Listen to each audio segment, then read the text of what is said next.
And I want to welcome everybody tonight. How's everybody been doing? Good? Good. Yeah, we're getting into this challenge here now. It's getting towards the end of it. For those that couldn't attend tonight, and thank you guys for being here, because if you guys weren't here, I wouldn't be doing it or recording it. So everybody tomorrow that gets to watch it, it's because of you guys. So yeah, so let's go ahead and share the screen.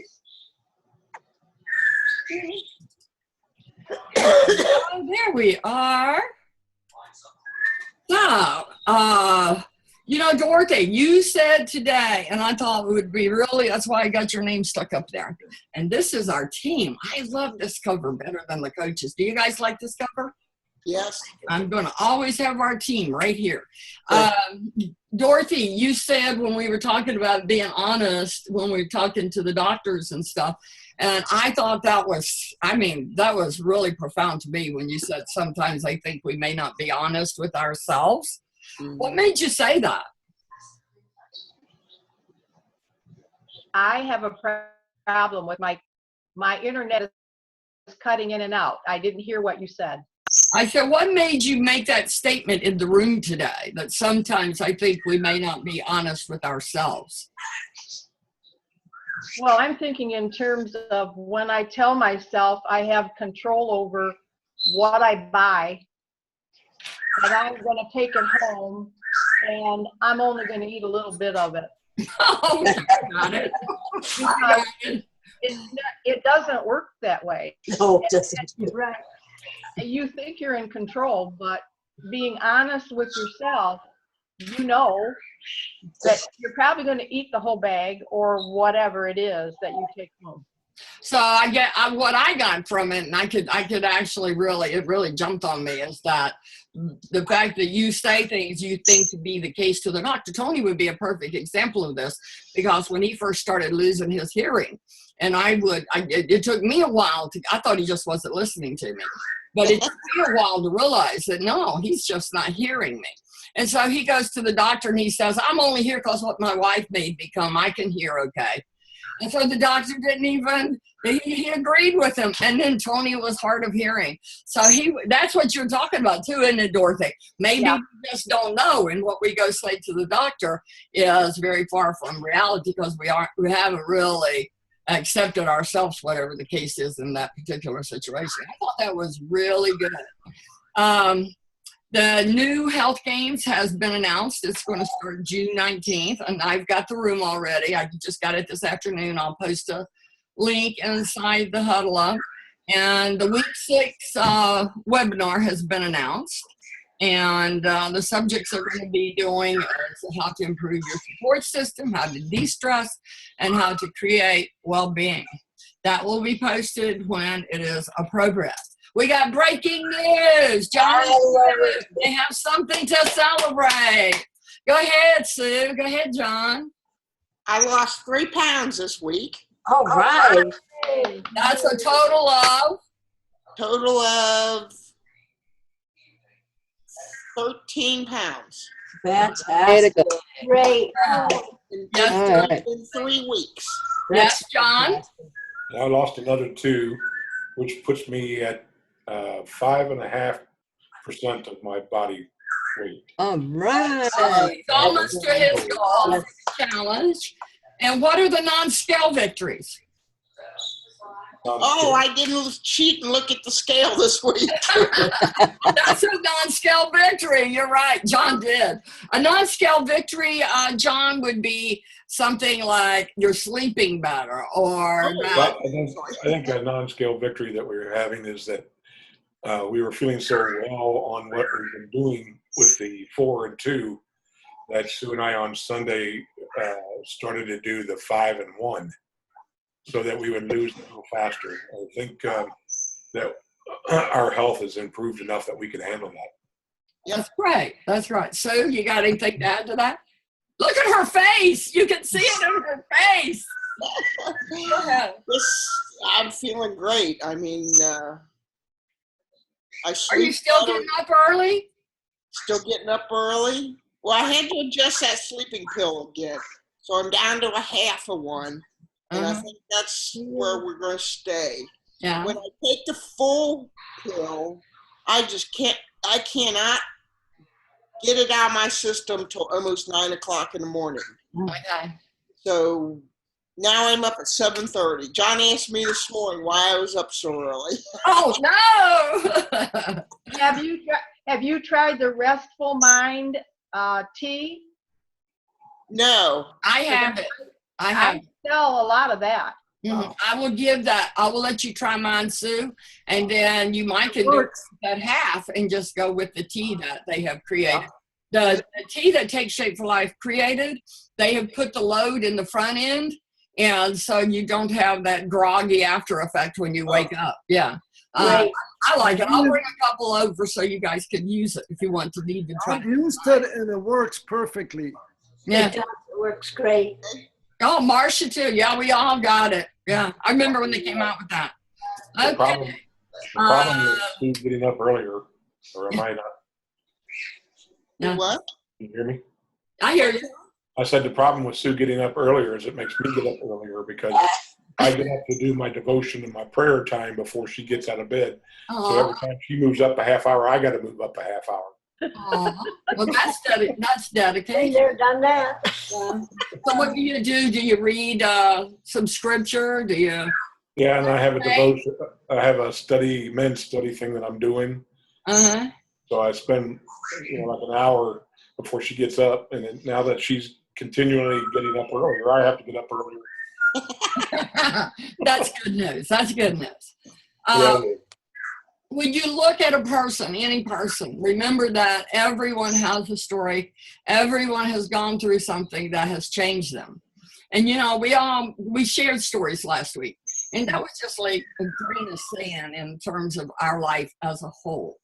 And one of the reasons I'm going to share about me is just to do the introspective to other people, because it's a gift when you share your own experiences with someone else. But in our life, everything that we become is a result of everything we've gone through. But we don't always see what other people have gone through. We look at them and we say, boy, they got like me. And from the outside, that probably has looked true for everybody in here at some time or the other. But if you look at me, my father was a coal miner with a 3rd grade education. My mother had a 10th grade education. We lived in the other side of the tracks. We didn't know it. We acted like everybody was the same. It was just that we weren't treated like everybody else. I was the first one out of any generation in my family to just graduate from high school. We didn't even know what college was. I found out about that when I graduated. I'm one of 6 kids. My children's father died in a house fire. Oh. Yeah, we lost our son. So everyone has, and that was my point right there. Everyone has things in their life, but that can't be what defines you. But I do believe it stacks up over the years, and at some point or other, you have to really bring who you really are out and go back to meeting that purpose, that original child that you were, and enjoying your life and finding who you are. So that's what I appreciate and hear about everybody, and that we do get to know each other. That doesn't happen usually. So today, our little let's get to know each other is my why for getting healthy is. My first time to gain weight began when. The reason I started putting on weight is.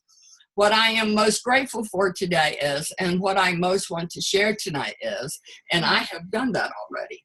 So I will move on to someone else. Who wants to go? I'll go. Why? I'll do it. Why for getting healthy is I wanted to live to 111. Way to go, Tony. At 111, I could say, I'm number one, I'm number one, I'm number one. That's great. That's great. That's my goal, 111. And you know what? That's the reason to get I healthy. like it. So you can live longer and you can have quality of life. Mhm. All right. Who's next? I guess I can go. I don't know. All right. Go ahead, Mars. The first time to gain weight began, I guess I was just in grade school, and over the summer vacation, I gained like about 12 or 13 pounds. Like, it's crazy. Most people don't gain that in their whole lifetime.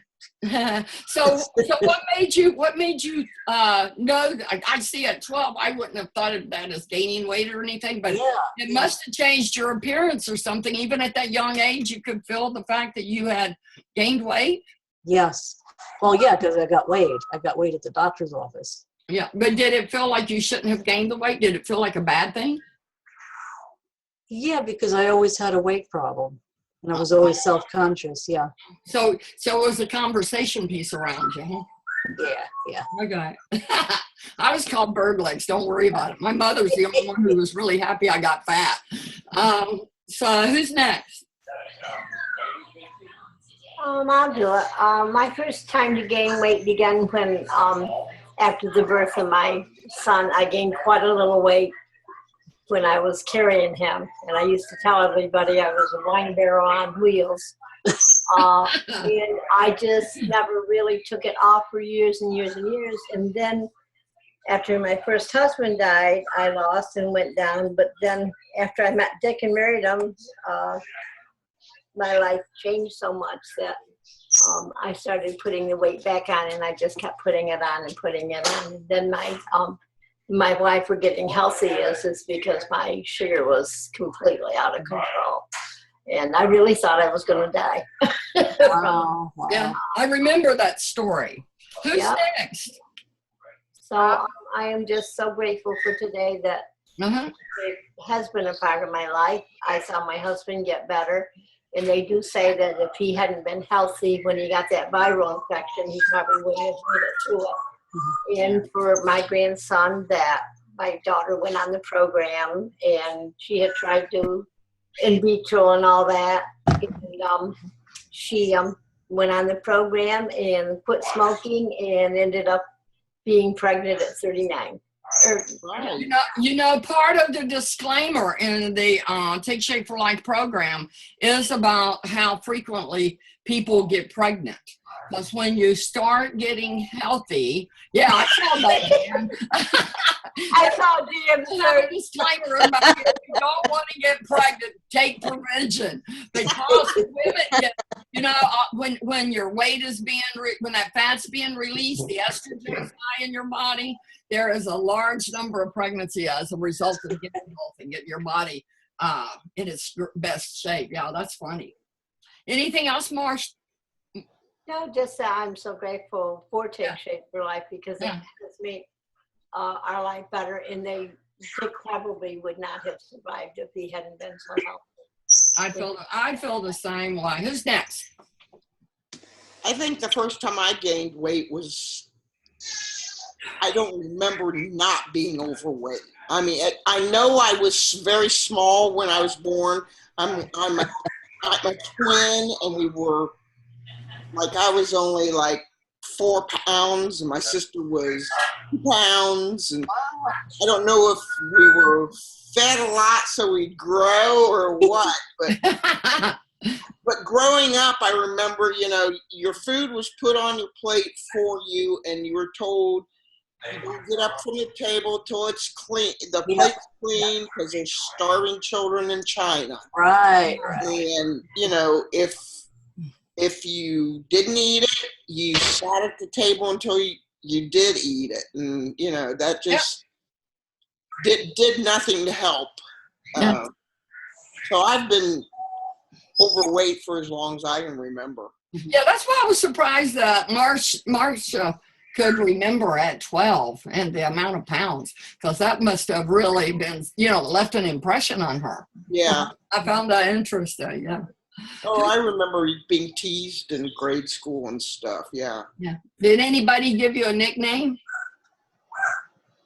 Probably, but Everybody called my sister Chunket.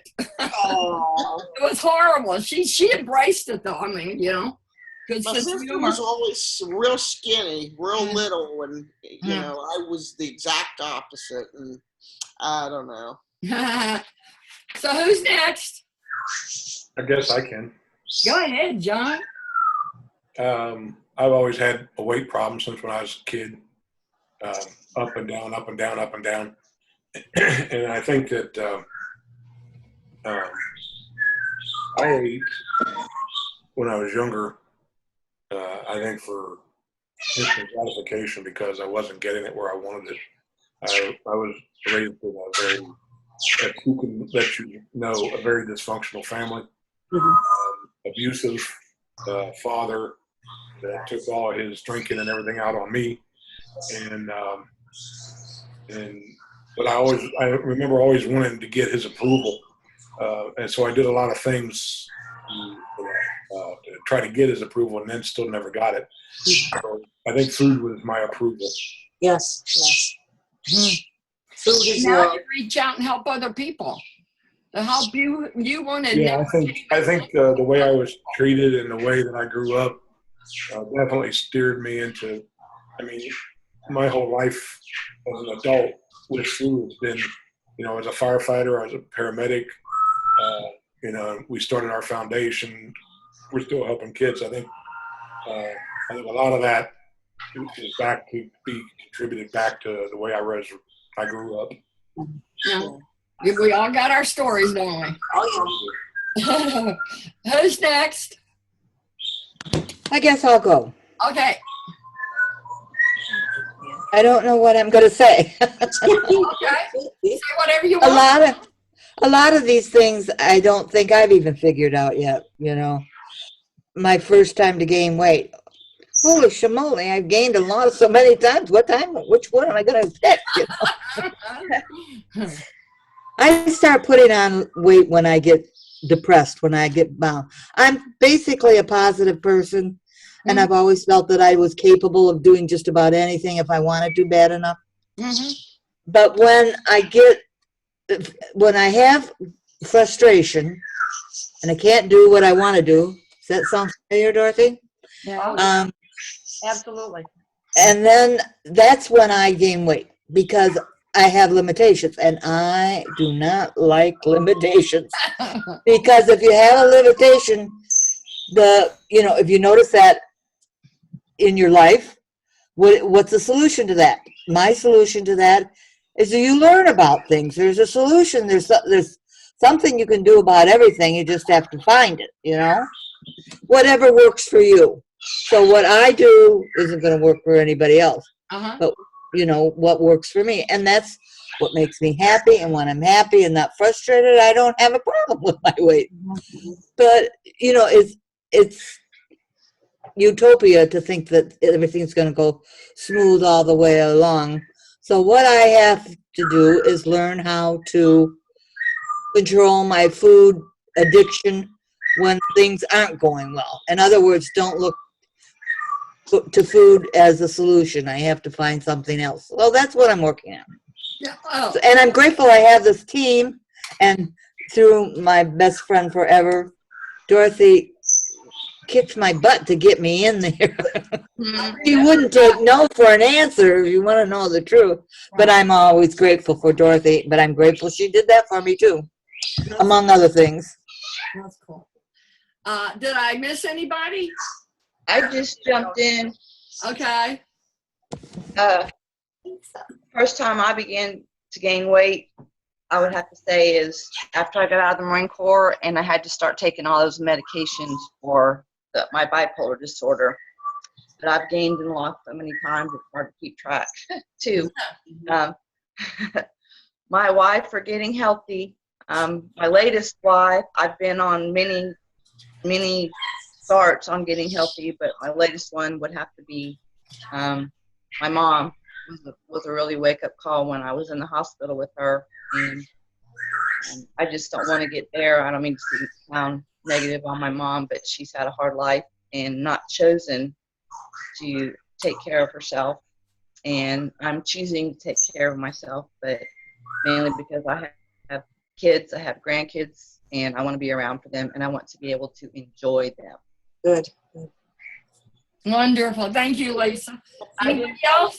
I didn't go yet, Connie. Go ahead, Dorothy. My why for getting healthy is diabetes. Yep. I do not want to go on medication. I don't want to limit my life by being a diabetic. I started gaining weight when I fell in love. The reason I started putting on weight is I ate too much. Yeah. But to me, food is comfort. Yeah. And it really is the place I go looking. I go to the kitchen whenever I have a disappointment or I get frustrated, I'm in the kitchen. Yeah. And I'm grateful for the team. And I'm going to share that tomorrow I'm going to a state park that has recorded 100 different birds at this time of the year. And I'm going to go tomorrow and I'm going to see if I can take some pictures. Good. And enjoy.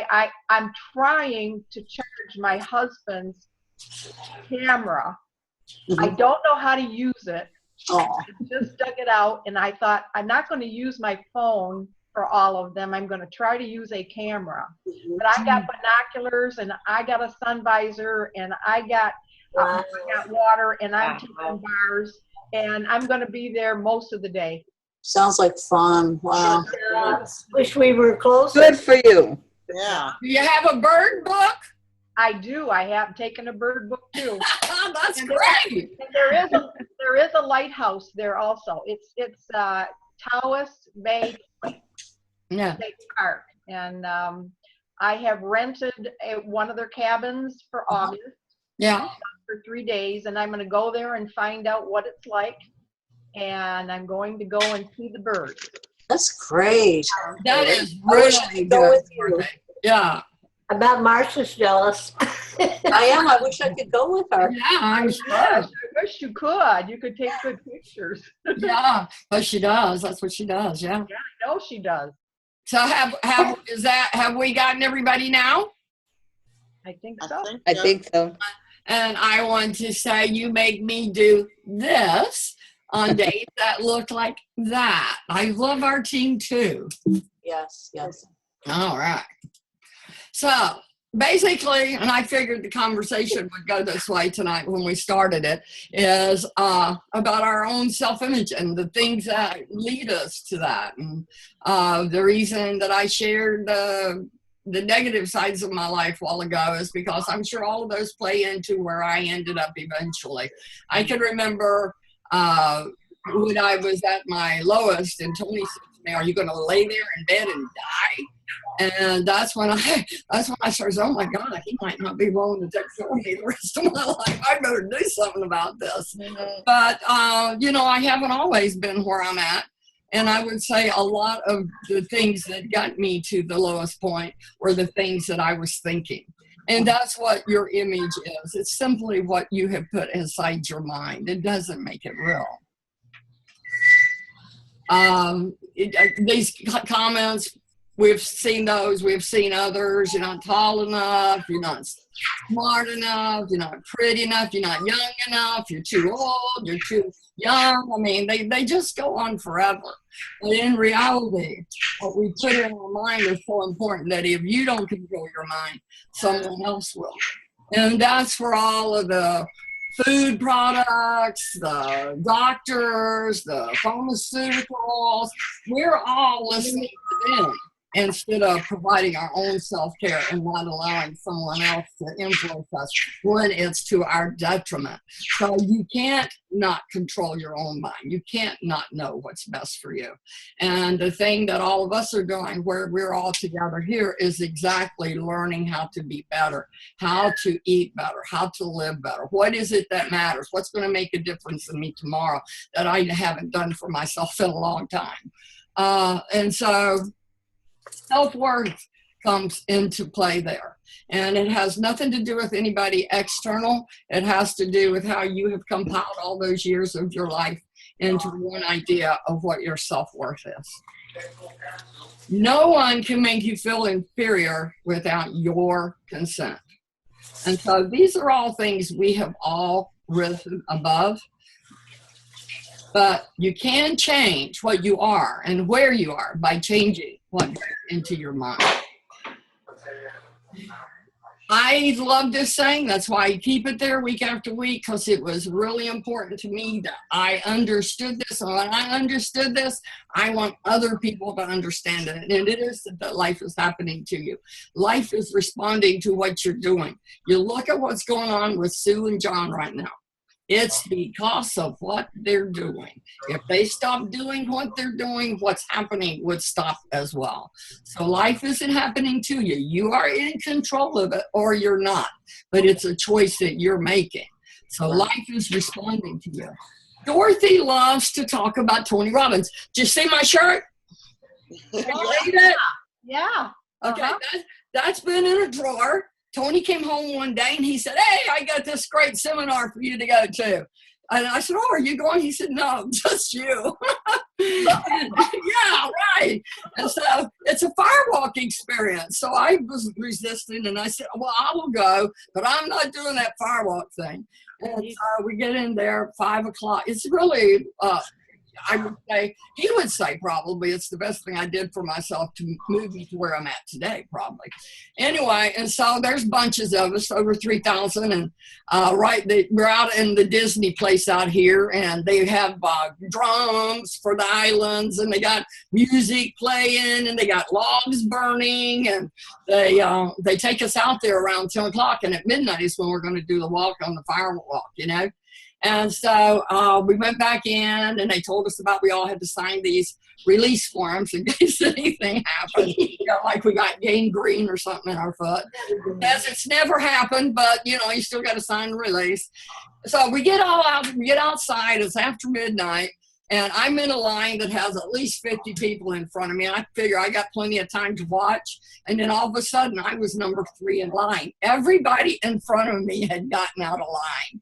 And so now I'm saying, where can I go? Where can I go? I'm not really wanting to do this. And the guy that was in front of me, he just goes right across the line. And I said, "Oh, he did it. I can do it." You know, I always have had that kind of mentality. But then the woman in front of me screamed and wouldn't do it. And they tried to get her to, and she wouldn't. So now they're looking at me to go, and I'm not willing. And Tony Robbins got right down on my face. He says, I said, "If you just let me go to the end of the line, I'll promise you I'll do it when I get up here next time." He said, "No, you won't. You're doing it right now." And I took that first step. When you step in the hot fires, you keep going. And I outwalked the water people on the other end. They were chasing me with the water hose. And I got home at 3 o'clock in the morning. I showed Tony one little tiny blister on the bottom of my foot. And I think and I know the message was, because the next day, all he talked about initially was, how many of you thought you could walk on fire and not get burned? And none of us thought it. And he said, "And if you're wrong about that, what else are you wrong about?" So, Dorothy, would you, I know you do a lot of Tony Robbins. I got 6 minutes here that I'm going to play for you, but let's see if Dorothy has anything she wants to share. Well, I wouldn't walk on fire. So that's one thing I wouldn't. It was great. It was great. It really is. Yeah, I know. I think that he has so much to offer you to use to help yourself. He's very inspirational. I really like him. Oh my gosh, I'm so glad he's available to anyone now. I will say to you that his mother wanted him to be a truck driver. He didn't get her wish, but he does have the mouth of a truck driver. I apologize for that. My mom wanted me to be a truck driver because that would mean I'd make $22,000 a year if I went to Truck Masters. And that would be Hey, did I share with volume? I'm not sure. Yeah. I'm going to do it again right now. That dawned on me. Okay. Now, And also, I don't know if they know how big he is. tell it, Dorothy. Go ahead. My son is 6'1", and he's around 200 pounds. And Tony Robbins hovers over him. He has a pituitary thing that happened in his lifetime that's made him evil. Yeah. Are we ready? Yep. Here we go. My father made, and she thought that would happen, but something inside of me said, I don't want to drive a truck. There's something else that matters more to me, and I decided I was not gonna go for money instead of passion. And the rewards have been pretty amazingly better than being a truck driver. It's not bad being a truck driver, it's just not what I was after. And I look back, and one of the things that helped me was my original teacher, Jim Rohn, who was a personal development speaker I went to hear when I was 17. He said something the first time I heard him, and he said, you know, it's really simple. If you want life to change, you got to change. If you want life to be better, you've got to get better. It's the only way it happens. And luck will show up for people and it'll leave them. But if you're constantly improving who you are and what you give, game over. When people ask me, what does it take to be happy? I always tell them one word: progress. Progress equals happiness. Even if you're not where you want to be yet, if you're on the road, if you're improving, if you're making progress, you're going to love it. You're going to feel alive. On the other hand, it doesn't matter how successful you are. If you stop growing, you start dying inside. I've always had this belief: if you want to be successful at anything in life, never leave the sight of setting a goal without doing something that commits you to fulfillment. If you get, you're in state, right, when you do something. While you're in state, that's the time to commit yourself to something that makes you follow through. So I'd call somebody up, I'd schedule something, I'd lock in the next meeting, I'd sign up for the class, I'd enroll the guy who was going to mentor me, I'd set the meeting with a mastermind of people I met. I did something so that whatever I committed to, there was something when I went home that would pull me there. It's structure. This could be the greatest time you ever live if you control what you focus on, if you find a more empowering meaning, and if you decide to model the actions of those who succeeded before you. It can be the best financial time, the best emotional time, the best spiritual time of your life, but you better take control of your state. And if you think you're going to do it just by today, you're wrong. You're going to need to get yourself some rituals. Right now, every one of you in this room is controlled by your rituals. I don't just mean this one. I mean every morning you get up. I know your body. I can look at your body right now, and I can guess your rituals. Some of you, your rituals to work out 5 times a week, I can see it clearly. 4 to 6 times a week, it's obvious. Because you couldn't look like that if you didn't do that. Some form of workout. I don't care if it's walking, lifting, whatever. Some of you, it's obvious that lifting weights is part of it. You can see by that man's muscles. I know what his rituals are. Because your life comes from your rituals. If you don't develop the ritual, you're kidding yourself. How many agree with me on this? Raise your hand and say, I. And there are rituals that put you in state, and there are rituals that take you out of state.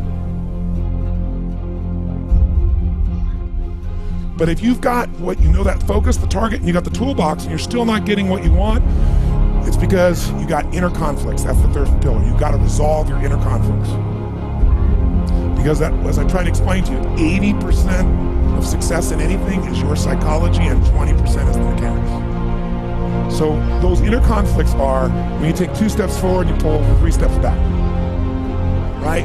When you say, boy, I'm totally committed to this, but you don't follow through. This is my expertise, the why guy part.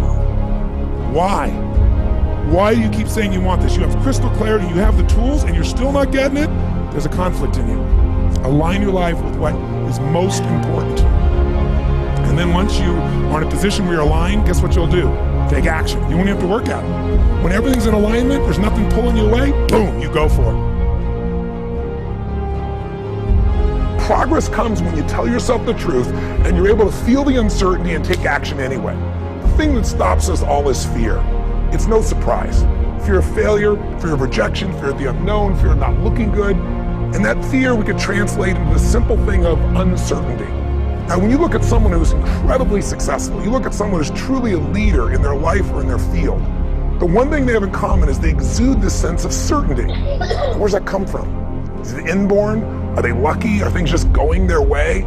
No, great leaders know how to step in the uncertainty and bring the certainty to the situation. Most people in life, we really feel like the level of stress in our life comes to how much of life do you feel like you control, or how much does life control you? Do you tend to control more of what's going on, or events controlling you? It's very easy to have those events start to take control unless we take control of what's between our ears, our own mind. You see, what you and I focus on massively affects how we feel, whether we're thriving or surviving. If you focus on what you can't control, if you focus on the past, If you focus on what's missing from your life constantly, that pattern of focus will make you frustrated, overwhelmed, depressed. It won't even matter if you're taking antidepressants. If you keep focusing on what you can't control, what's missing from your life, you're going to feel depressed still. You can take as many antidepressants as you want. Focus equals power. If you want to thrive, you got to focus on what you can control. You got to focus on the difference you can make. You got to focus on what's already in your life that you're grateful for. So you got to find a story that's going to empower you to act. A story that's going to get you to find the breakthrough. Because otherwise, with a lousy story, you'll never find the strategy, or you'll come up with a reason why it's too expensive, you can't get there, you can't access it, or you'll even get the strategy and then half-assed apply it just so you can reward your story that says it doesn't work because I tried it. Resourcefulness is the ultimate resource. And if you don't have what you want, stop telling yourself the story because you don't have the money, you don't have the time. That's bullshit. It's because you haven't committed yourself where you would burn your boats. If you want to take the fucking island, burn your fucking boats. And you will take the island because people, when they're going to either die or succeed, tend to succeed. But most of us give ourselves a way out, and that's why we don't have what we want. I was thinking about where this journey began for me, my desire to serve. Every day before I get on stage, I do this thing to whip myself into a peak state, and then my last words are, use me, Lord. That's my prayer. And every day my goal is to be a blessing in people's lives. Just do more, give more, share more, create more. And what you need will be there. It's like air. You don't stop to think about when you take a breath whether it'll be there or not. It's always going to be there. Yeah. You just got to do your part. Wow. Amen, huh? Yeah. Wow. Amazing. My mom. All right. And anybody want to add anything to that? No? That was pretty powerful. It You was. liked it? You liked it? Oh, don't you like him? Yes. Yeah. Now I'm going to end tonight on a little song. Let's get it up here.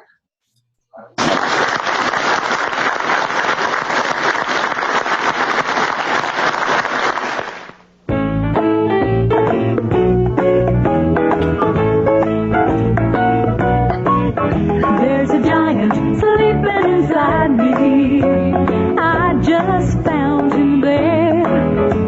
A giant sleeping inside me, and we'll make a mighty fine pair if he will wake up and come alive. I wanna make him see I'm moving in the right direction. My success, it begins with me. There's a giant waking inside me. Now I understand that wonderful giant waking inside me is telling me I can if I will wake up and come alive. I want to make him see I'm moving in the right direction. My success, it begins with me. There's a giant living inside me, and we've got things to share with that giant living inside me. I can go anywhere. I can go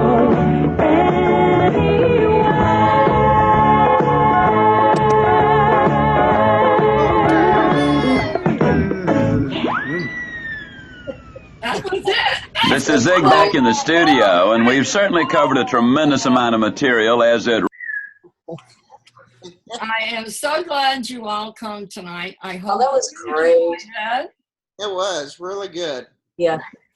I had fun doing it. Yeah. I had fun being here. So we're going to do their first 30-day pictures next week. Next week. Oh, Next week. wow. Yeah, Tony, their first pictures. Tony Robbins is really a powerful speaker. I saw him years ago in Atlanta in a 2-day seminar that I went to of his. Uh-huh. So we both have been in that room. Yes. I ordered his Get the Edge from QVC. It's his most recent program, and it's amazing. It's amazing. He has a disc in there of a couple and he's counseling them. And the guy gets up and says, I'm considering leaving my wife. And his wife is standing right there. And in 1 hour, he picks what they say apart to the point where they want to work on their marriage. And it shows them later on. And it's very an amazing gift. Yeah, he is amazing. Yeah. And that's one of the many ones. I mean, the whole thing is about, picking your life apart and figuring things out. We'll do more. He has a lot of different information out there in small bites. So we'll be sure to include him more. Yep. Well, listen, guys, I'll see you in the room. Not you, Marcia. All right. Talk to you later. Bye, guys. I'll have the link in the room for the next challenge. Anybody that's ready to jump in there. Okay? Okay. All right. Good night, guys. Everybody.